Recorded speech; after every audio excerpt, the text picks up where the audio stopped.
avec entre 20 et 60, 70 personnes chaque jeudi. Donc on s'est rendu compte qu'il y avait un intérêt. Donc on a proposé à notre voisine, notre commune voisine, eh ben, d'organiser cette journée sur ce boulevard du Golfe, donc sur les deux communes.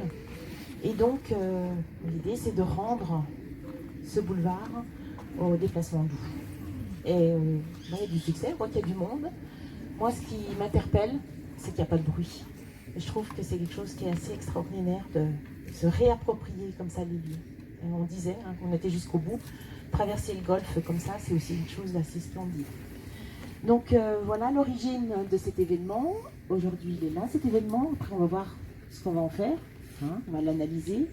Je pense que c'est important pour si on veut en faire d'autres. Et puis peut-être aller sur d'autres possibilités sur le boulevard du Golfe. Je voudrais juste rappeler que 83% des déplacements se font sur moins de 3 km. Donc il faudrait vraiment qu'on arrive à encourager les gens à prendre les vélos, à prendre à aller à pied, tout ce qui est mobilité douce. Et puis donc vous dire que ce projet-là, s'il aboutit sur quelque chose, ça sera complémentaire d'un deuxième un très gros projet qui est le projet de la Via Rona. C'est donc une piste cycliste qui longe le Rhône du Valais jusqu'en Méditerranée. Il y a déjà des tronçons de fait sur notre territoire. Donc vous avez jusqu'à Lecom, vous pouvez aller vous longer la voie ferrée et donc 3 km de vélo possible. L'idée est d'aller jusqu'à, en tous les cas, Pomdrance, et puis de l'autre côté, du côté de Tenon-Aglo, il y a déjà des tronçons aussi qui sont créés.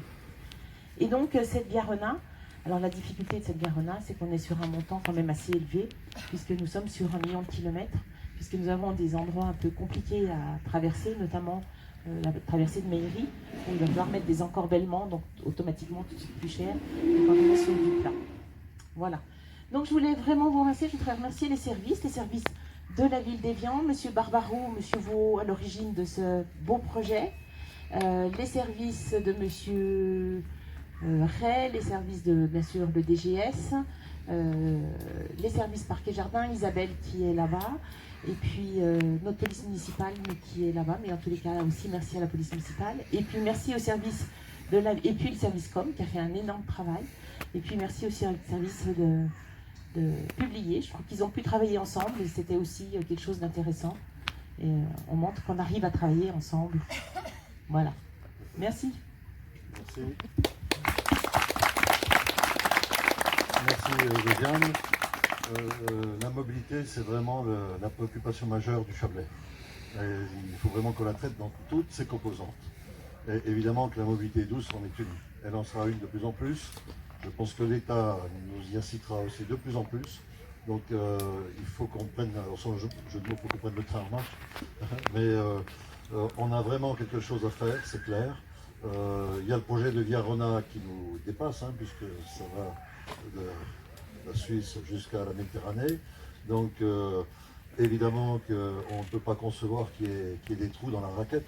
La logique de cette Via Rona, c'est qu'elle permette aux gens de faire un itinéraire complet en sécurité et dans les meilleures conditions possibles. Et puis on a la géographie qui nous est commune, Évian, Thonon, Juillet. On a un rivage et puis on a un balcon. Et entre les deux, il y a un gros talus où il faut monter. Donc on a forcément à négocier des itinéraires qui soient, je veux dire, acceptables pour le vélo. Bon, maintenant avec le vélo électrique, ça simplifie beaucoup les choses. Et donc il faut encourager, parce que c'est exactement ce que disait Josiane juste avant, on a quand même une grande majorité de déplacements qui se font sur des très très courtes distances. Alors tous ces déplacements, on va dire un peu de confort, aujourd'hui par facilité pour la voiture, voilà, évidemment que ça surcharge les itinéraires. Ensuite, on ne peut pas faire une voie douce sans une sécurité totale. On a vu sur ce trajet à un moment donné un Chaussy-Doux, mais le Chaussy-Doux ne correspondait pas du tout aux besoins de sécurité. Donc on a un devoir absolu de garantir la sécurité. Là, pour descendre, j'ai pris la route du Pays de Gabon. Bon, on est content quand on arrive et qu'on tourne vers le cimetière, parce que derrière, on sent qu'il y a une pression et que les voitures ont envie de doubler et que bon, c'est limité, mais donc on n'est vraiment pas en confiance. Je connais beaucoup de gens de Thonon qui viennent sur Publier, qui viennent même y travailler, qui aimeraient bien prendre le vélo, mais ils ont renoncé parce que la montée depuis le Larry jusqu'ici à Publier, c'est le salaire vapeur. Donc on doit imaginer deux trajectoires. Celle du haut, c'est celle qu'on préfigure aujourd'hui par cette manifestation qui est symbolique, hein, mais qui est importante. Hein, on va la faire dans une continuité. Hein, donc on est parti sur ce projet avec le Neufsel, Antiti, Lyon est là, et Evian. Hein, donc on veut de notre côté évidemment nous compléter le trajet jusqu'au pont de Rongy, hein, pour qu'il y ait le tracé du haut qui permette de faire par le haut une balade sympa et vraiment sécurisée. Et après la Via Rona, parce qu'on ne va pas multiplier non plus les axes voies douces, hein, ça coûte un peu cher tout ça.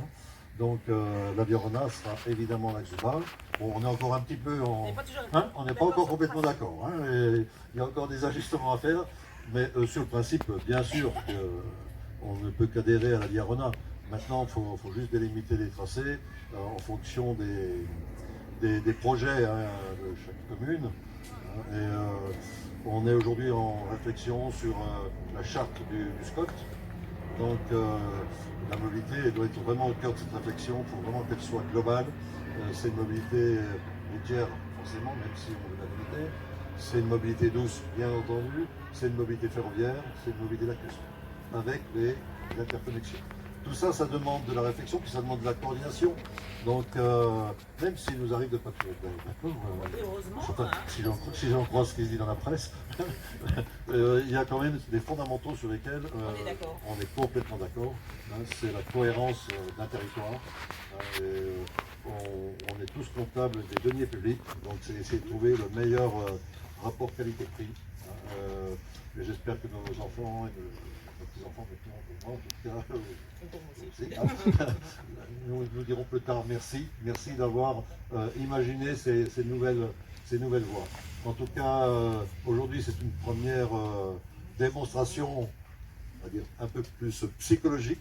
Hein, j'espère, mais ce que disait Joseph tout à l'heure, on n'entend pas trop les oiseaux, mais on a un silence assez impressionnant. Hein, donc, c'est bien aussi de se retrouver, et puis c'est aussi de se resociabiliser. On vient de passer presque 2 ans, hein, dans un contexte quand même qui n'est pas très sympa. Bon, aujourd'hui on est bien, on n'a pas de masque, formidable. Hein. Retrouver cette vie sociale. J'ai connu le golf au tout début de la pandémie, c'était notre seul échappatoire. Hein. On avait le droit à 1 kilomètre, rappelez-vous, hein, pour venir prendre l'air. Donc on se dépêchait d'être rentré pour ne pas être contrôlé. Hein. On n'a encore pas trop de policiers municipaux à l'époque, ça allait bien. Maintenant, il faut être un peu plus. Donc, cette mobilité-là, voilà, aujourd'hui, je pense qu'on est en train de travailler sur du concret. Hein, et c'est pas que. J'allais dire, c'est pas que du bon. Pourquoi vous me regardez quand vous me dites ça? C'est pas que du blabla. Hein, c'est de la réalité, c'est du concret. Et vraiment, on y croit toutes et tous. Et un grand merci à vous toutes et à tous d'être là. Merci. Je vais juste rajouter 2 choses. Excusez-moi. Alors, effectivement, ce projet, il rentre dans un projet plus global de mobilité, mais aussi dans un projet beaucoup plus global qui s'appelle les 17 objectifs du développement durable, où l'humain et l'environnement sont mis au centre de nos politiques. Et là, on voit bien, hein, faire du vélo, c'est très bon pour la santé, donc c'est l'objectif numéro 3, bien-être et santé. Et puis c'est aussi bon pour notre planète, par rapport à tout ce que tu as dit. Je voudrais juste vous rappeler donner 2 rendez-vous. Le premier, c'est mardi prochain, c'est dans nos collectivités. Je ne sais pas si tu l'appliques dans ta collectivité. C'est un challenge mobilité, donc on encourage le personnel à venir au travail avec autre chose qu'une voiture, ou alors en tous les cas en covoiturage, ou nous il y a 3 ans on a un employé du service parc et jardin qui est arrivé en canoë, donc c'était assez sympa. Donc c'est un challenge au niveau de la région Aura. Et puis le deuxième rendez-vous que je vous donne, c'est le 9 octobre sur la place Charles Buet, sur la Henri Buet, voilà, c'est Charles de Gaulle et Henri Buet à Évian, le village de la mobilité douce avec des stands, un concours, des animations, et puis on va lier cet événement avec le mois du cancer du sein. On fera des kilomètres sur des vélos d'appartement qu'on fera payer et on offrira à l'association de Jacques Salva de Tenon directement, hein, ça part pas à Paris, c'est vraiment pour l'hôpital de Tenon, pour le cancer du sein. Et puis on fera aussi une parade en vélo avec des nœuds roses pour les gens qui veulent nous rejoindre. Je vous encourage à venir, ça sera quelque chose de pédagogique parce qu'on va apprendre des choses et puis avec un très bel engagement pour le cancer du sein. Voilà, je passe la parole à Anne-Cécile parce qu'effectivement l'idée, là aujourd'hui c'était que sur le boulevard du Golfe, mais l'idée c'est d'aller aussi sur Neufchâtel. Donc je te passe la parole.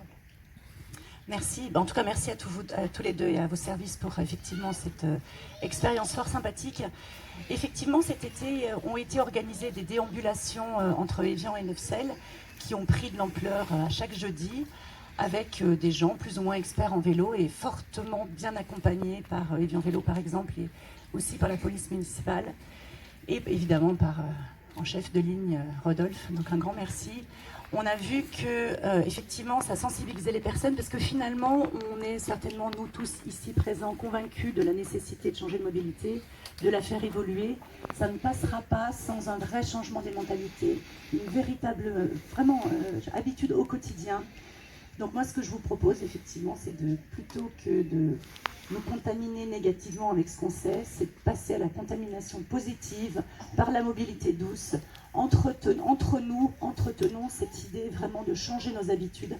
On est convaincus, nous ici, si on arrive à convaincre plusieurs personnes autour de nous, c'est comme ça qu'on aura vraiment un changement. On ne pourra pas avancer si chacun, au quotidien, ne prend pas conscience de cette évidence et d'avoir à changer nos habitudes. Alors là, on parle de mobilité douce, mais Josiane a parlé des ODD, ça concerne absolument tous les sujets. Donc merci pour cette expérience, parce qu'effectivement, ça nous permet vraiment dans le concret de vivre un moment agréable. Et moi, je vous propose, là je fais un pas de côté, ça ne me concerne pas, mais de pérenniser cet aménagement, c'est pour agréable, Jacques. Très bonne fin de journée. Il va falloir qu'on engage un débat avec les riverains maintenant, parce qu'il faudra aussi être convaincant et imaginer des solutions, ça demande un petit peu de temps. Et puis moi, je vous remercierai de témoigner auprès de ma cardiologue qu'aujourd'hui, je suis bien venu en vélo, parce que comme elle me soupçonne de ne pas faire tout à fait les exercices. Merci en tout cas.